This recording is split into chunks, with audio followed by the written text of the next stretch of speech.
You're damaged, you're crazy, your family is sugar. Now, what do you want to talk about? Now let's learn something. But don't sit there making believe you're cool. The story is, it's a true story, that a mother in Russia during the war, her husband was sent to Siberia, and she was left with an 8-year-old. And they had been hiding in a non-Jewish village, hoping that the police wouldn't find him, but they found him, and now she's alone in a non-Jewish village with an 8-year-old boy, and she has nothing, she can't feed him. There's no food, there's no money. So she needed to go to a different town, to a big town, for relatives or for somebody to get money to live on. And she couldn't take the boy with her. So she had to leave him with a neighbor. It was an older couple, non-Jewish, and she had to leave him with them. So she told him what he can eat and what he can't eat. And she thought the plan was to come back in 4 days.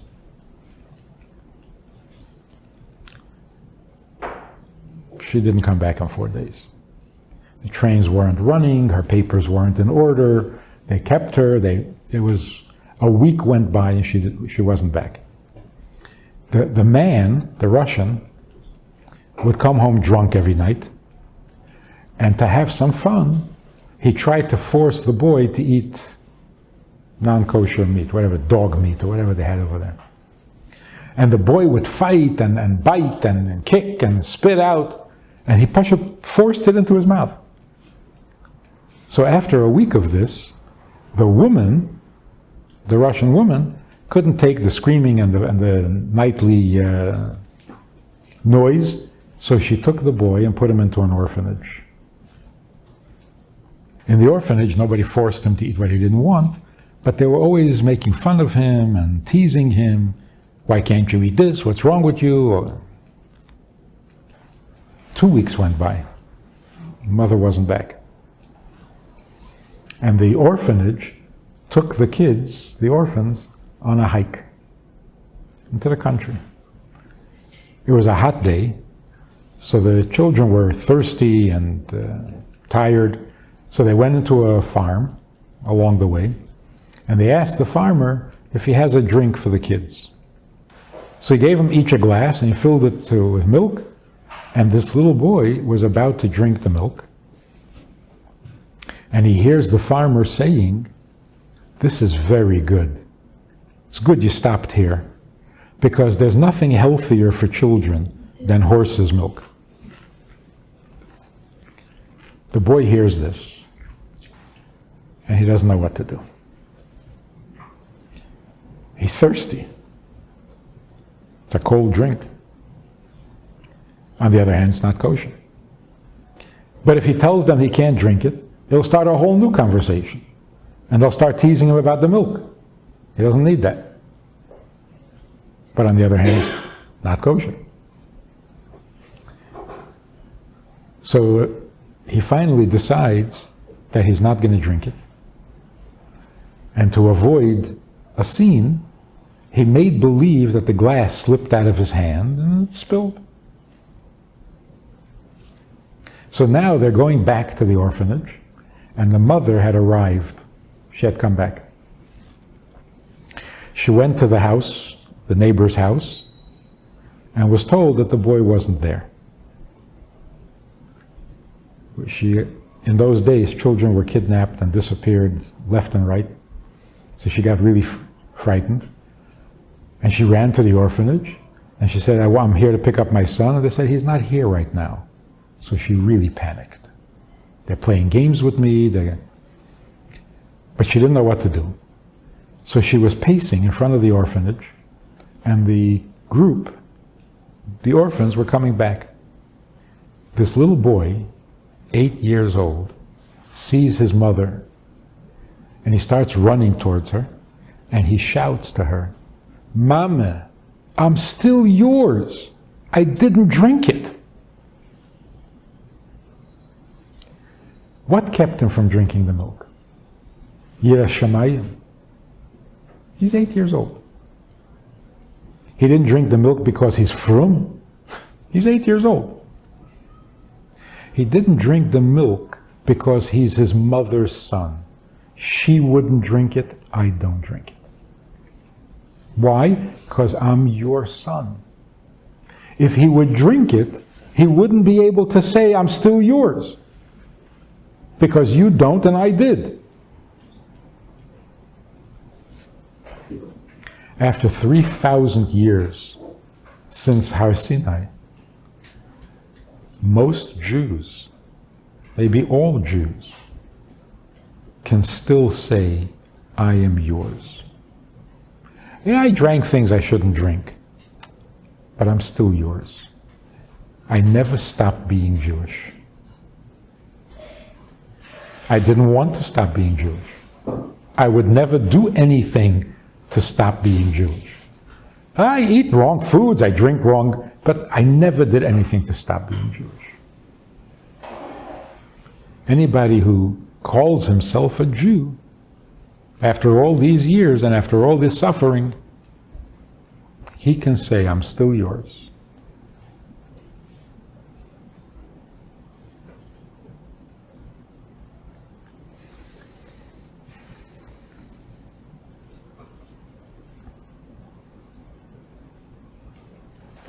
You tell a child this story, and the child says, I don't care. Don't believe him for a second.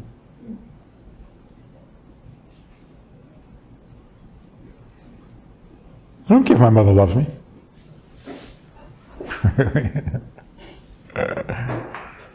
Yeah.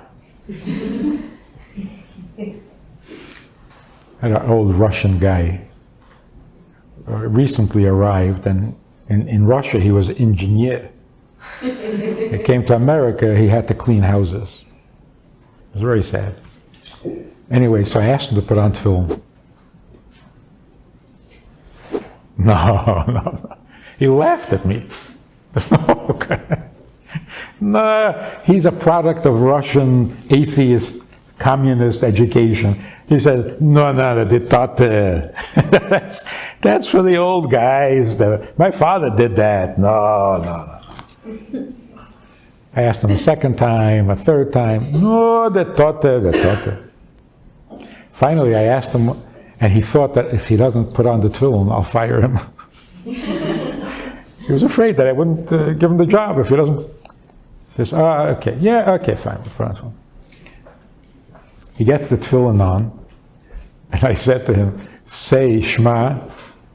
He says, we did daughter. I'm doing what my father did, and he starts to cry, not like, oh, the daughter that, whoa, this is the tata. And he just, so when a kid says, I don't care if my mother loves me, she loves me?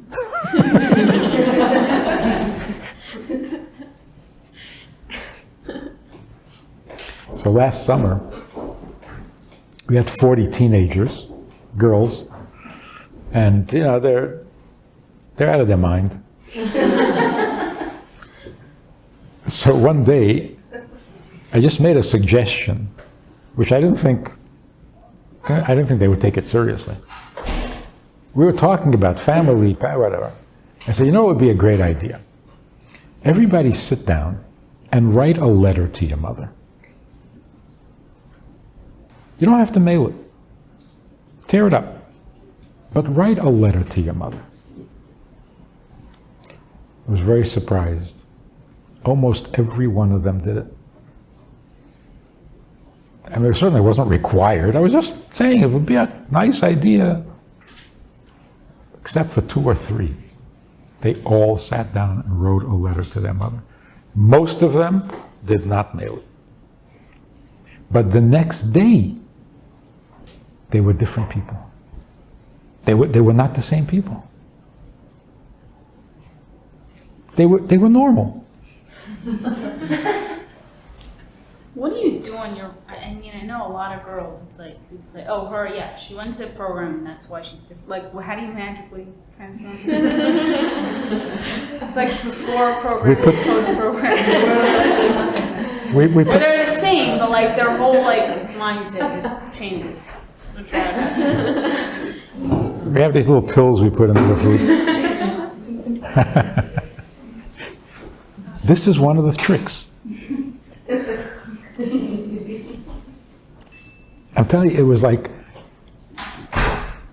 who are you and where are the people who were here yesterday? They were different. Why? Very simple. The biggest insanity is for a girl to not feel like a daughter. That's completely off track. You are somebody's daughter and you don't feel like it. They sat down and wrote a letter to their mother. They're not going to mail it. They'll never talk to their mother about this anyway. But I wrote a letter to my mother. You know what that means? That means I'm a daughter. All of a sudden, they were normal. They were daughters who have mothers who they can't talk to. But they are daughters and they do have mothers. That itself made them normal. So when a kid said, I don't care what my mother said. You don't care. It's just killing you, but you don't care. Did you say that to them? Yes. Here's what we do in the first week, or the first class sometimes. It's okay. So what do you want to talk about? How damaged you are? Yeah, we're all damaged. What kind of damage? You want to, let's go around the room. Everybody, how damaged are you? How damaged are you? Huh?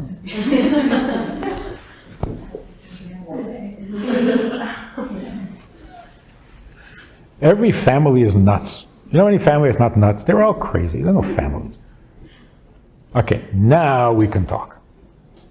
See, we got that cleared up the air. Don't sit there making believe there's nothing wrong with you, okay? You're damaged, you're crazy, your family is sugar. Now, what do you want to talk about? Now let's learn something. But don't sit there making believe you're cool. And the truth comes out. Once you make it safe, they've been waiting for an opportunity to let it all out.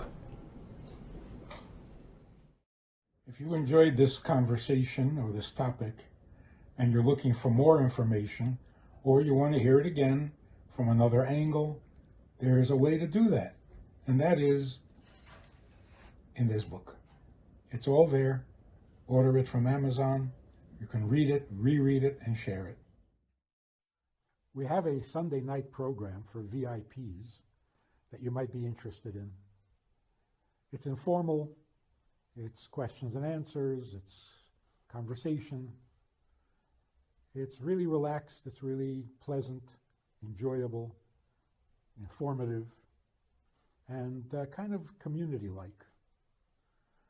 It's a Sunday night program. There's a Wednesday morning program for the VIPs, and there's a Wednesday night program. All of it just conversation, casual, laid back, unscripted. So join us. Take a look. Click the link below and see which of the three suits you best, and join us for some enjoyable conversation.